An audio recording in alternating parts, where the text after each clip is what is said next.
근데 일단 대형 매장, 그리고 현재 매출이 많지 않은 매장들은 접는 게 맞아요. 약간 매장의 평수를 줄이고 밀키트 사업을 해보는 건 어떨까요? 라는 이야기를 했더니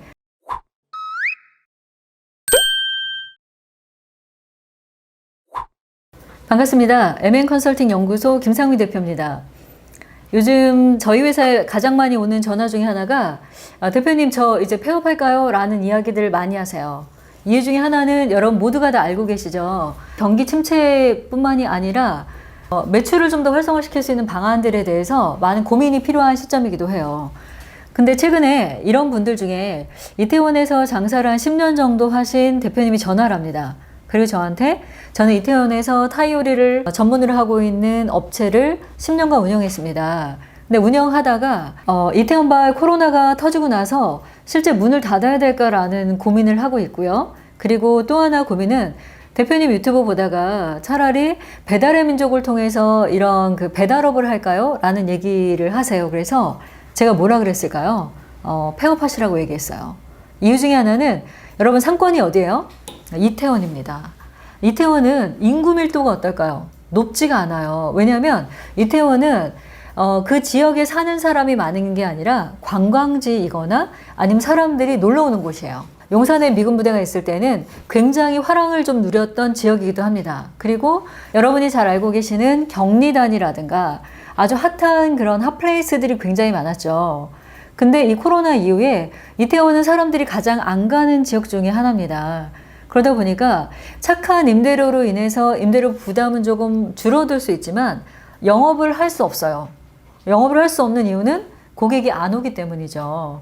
그러다 보니까 이분한테 제가 얘기했던 것 중에 하나는 밀키트 사업은 어떻게 생각하세요? 라는 제안을 하게 됩니다. 밀키트가 뭔지 살짝 궁금하실 수 있는데요. 밀키트는 가정식을 배달해주는 구독 서비스라는 뜻으로 이 밀키트의 종류가 상당히 다양하게 있습니다. 그냥 이 포장을 뜯어서 먹을 수 있는 것도 있고요. 또는 조리를 해서 먹어야 하는 것들도 있어요. 그래서 이 타이어리를 10년간 이태원에서 하셨고, 그리고 어느 때는 여러분 잘 알고 있는 홍석천 씨 매장보다 매출이 많았다고 얘기하시더라고요. 그래서 제가 맛집 사장님이시네요. 그러면 차라리 이태원에서 그 넓은 평수를 유지하면서 일을 하는 것보다는 약간 매장의 평수를 줄이고 밀키트 사업을 해보는 건 어떨까요? 라는 이야기를 했더니 본인도 이미 그 사업에 대해서 해봐야겠다라는 생각을 하셨다고 하더라고요. 그래서 이태원 매장을 그럼 정리하고 밀키트 쪽으로 갔을 때 여러분 대부분의 지금 사업을 하는 사장님들이 대표님 지금 폐업해야 되나요? 라고 많이 물어보시거든요.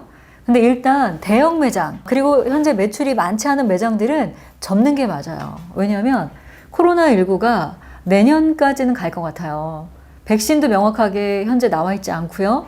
그리고 사람들의 씀씀이가 돈이 없어서가 아니라 정말로 돈을 쓰면 안 될 것 같다라는 심리가 굉장히 많아요. 그래서 코로나19에도 잘 되는 매장들은 잘 되지만 우리 매장이 그렇게 매출이 좋지 않다라고 하면 고정비를 줄이는 게 지금은 버티기의 1번입니다.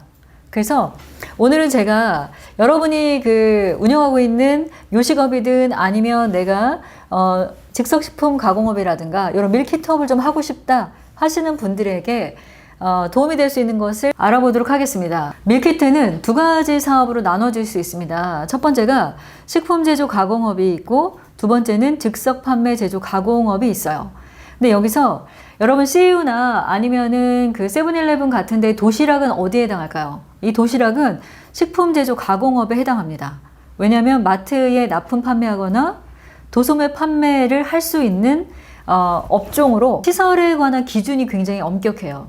가공실을 만들어야 하고 위생실이 따로 있고 포장실이 있어야 되고 열처리실이 있어야 하고 원료를 처리할 수 있는 곳이 있어야 돼요. 실제 제가 방문을 해보니까 식품 제조 가공업 같은 경우에는 이 공장을 들어가기 위해서 우선 위생복이라는 걸 입어야 하고요. 그 옷을 입고 그 다음에 여러분 위생실이라는 데가 있어요. 그래서 거기 가서 이런 에어 같은 걸로 여러분 소독을 해요. 소독을 하고 그리고 가공실에 들어가서 실제 견학을 할 수 있어요. 그러다 보니까 적은 업체에서는 절대 할 수 없어요. 그래서 여러분이 나중에 내가 만약에 즉석 판매 제조 가공업으로 어느 정도 인기몰이를 했어요. 그래서 이거를 좀 확대해야겠다라고 하면 여러분이 공장을 얻는 것이 아니라 어떻게 해야 돼요? 이런 식품 제조 가공업을 하는 공장에 아웃소싱을 맡기는 게 아주 합리적입니다.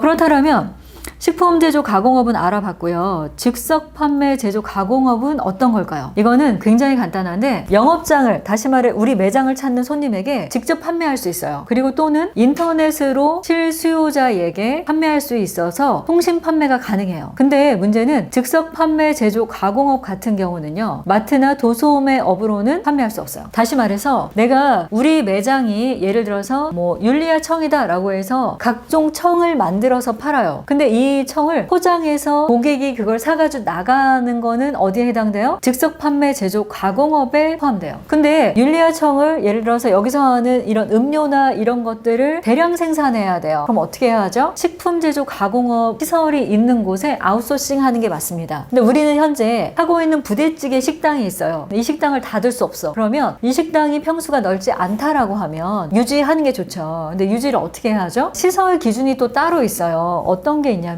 냉동 냉장 시설, 가열 처리 시설, 온도를 측정할 수 있는 기계, 기준에 적합한 식품 제조, 가공하는 데 필요한 기계 등을 갖춰야 돼요. 갖추고 그냥 갖추는 게 아니라 실제 영업 허가를 받기 위해서 해당 기관에서 나와가지고 실사를 합니다. 실제 검사를 해요. 그래서 이런 경우에는 내가 이미 운영하고 있는 식당이나 우리 매장의 한 부분을 칸막이를 하거나 자바라를 통해서 어떻게 해요? 분리를 해요. 그리고 이런 시설을 하고 실사를 받습니다. 근데 대부분 영세하기 때문에 아주 빡빡하게 검사하진 않아요. 그래도 기본적인 시설 기준은 갖추고 있어야 해요. 그래서 이런 부분들을 잘 갖추어서 진행할 수가 있고요. 그리고 여기까지 다 하시면 이제 프로세스를 좀 알려드릴게요. 어떤 프로세스로 이런 밀키트 사업을 해야 하는지. 아까 말씀드린 식품 제조 가공업, 편의상 예를 들어드리는 겁니다. CU나 아니면 여러분 세븐일레븐에서 파는 도시락은 식품 제조 가공업이고요. 그리고 카페에서 파는 예를 들어서 뭐 청이라든가 아니면 원두 커피라든가, 원두도 여러분 원두 커피도 내려서 파는 거는 사업자 등록증만 있으면 돼요. 이 요식업 관련된 부분에. 근데 이거를 우리 태그를 붙여서 판매를 해요. 그리고 이것을 와디즈 같은 데에도 팔아요. 그러면 어떤 허가가 더 필요해요? 맞아요. 즉석 판매, 제조, 가공업 허가가 필요합니다. 그래서 이런 밀키트 사업에 관련된 두 사업에 대한 영업신고를 첫 번째 해야 하고요. 두 번째는 사업장의 조건을 갖춰야 돼요. 아까 제가 서두에 말씀드린 그 조건들을 다시 보시고 꼼꼼히 체크하시고요. 세 번째는 위생교육을 수료해야 해요. 건강진단증도 발급받아서 기관에 내야 돼요. 왜? 여러분이 고객의 건강을 담보로 할 수 있는 아주 중요한 일을 하는 분들이기 때문에 이 두 가지도 허가사항이고요. 그리고 네 번째는 작업장의 평면도를 그려야 돼요. 그리고 제조 방법에 대한 설명서를 쓰고, 제조 방법에 대한 설명서를 왜 쓰죠? 작업장의 평면도에 이 제조에 필요한 시설이 있는지를 확인해 보는 거예요. 그리고 시설에 대한 개요, 다시 말해서 어떤 것들이 있다라는 것들을 쓰셔서 영업 허가를 신청하고 사업자 등록증을 내고요. 마지막으로는 통신 판매 신고를 해야 돼요. 왜? 여러분 스마트 스토어 같은 경우에는 입점료가 무료죠. 대신에 판매 수수료가 있어요. 그래서 냉동 냉장이 필요하지 않은 이런 식품들을 만약에 내가 판매하고 싶다 그러면 그런 데에 올리기 위한 것들은 와디즈도 그렇고요. 다 통신 판매예요. 그래서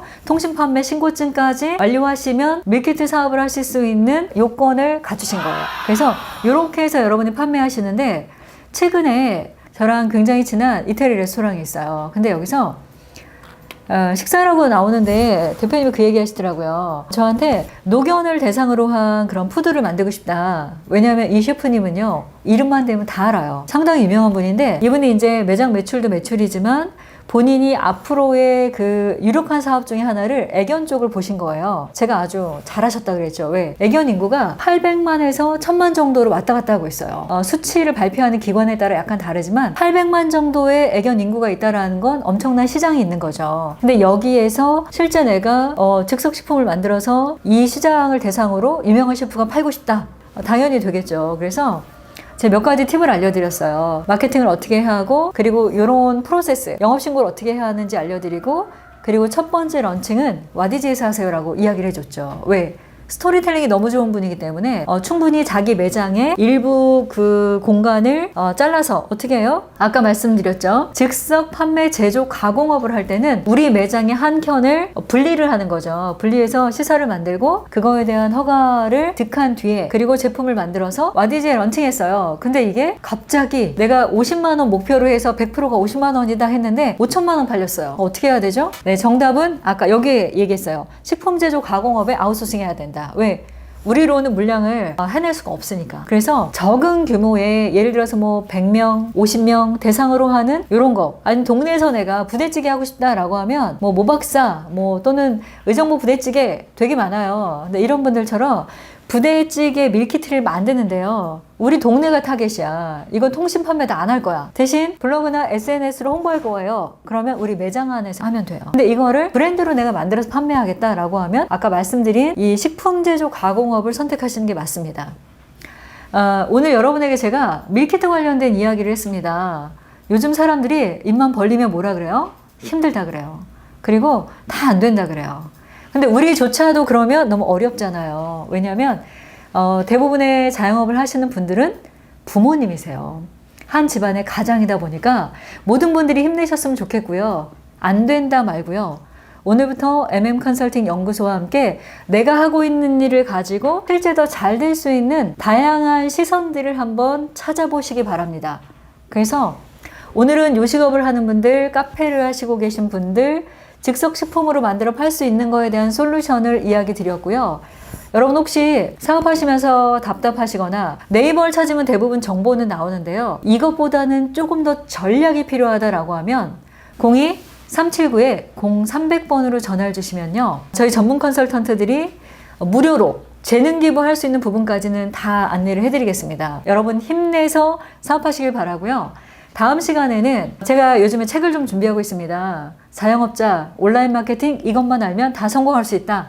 근데 여기에 책으로 수록되는 내용들을 유튜브를 통해서 여러분에게 제가 솔루션을 또 함께 공유하도록 하겠습니다. 구독과 좋아요 해주신 분들 너무 감사하고요. 1000명 넘고 2000명대 가니까 이제는 한 200명씩 늘고 있어요. 구독자분들이. 거룩한 책임감을 갖고 있고요. 더 좋은 내용으로 여러분 사업과 여러분 인생에 파이팅이 될 수 있는 그런 영상 계속 만들어 보도록 하겠습니다. 여러분도 지속적으로 응원 부탁드리고요. 날씨가 굉장히 좋습니다. 하늘 한번 바라볼 수 있는 여유를 가지고 오늘도 여러분 모두 행복만 가득하시기 바랍니다. 지금까지 김상미 대표였습니다. 감사합니다.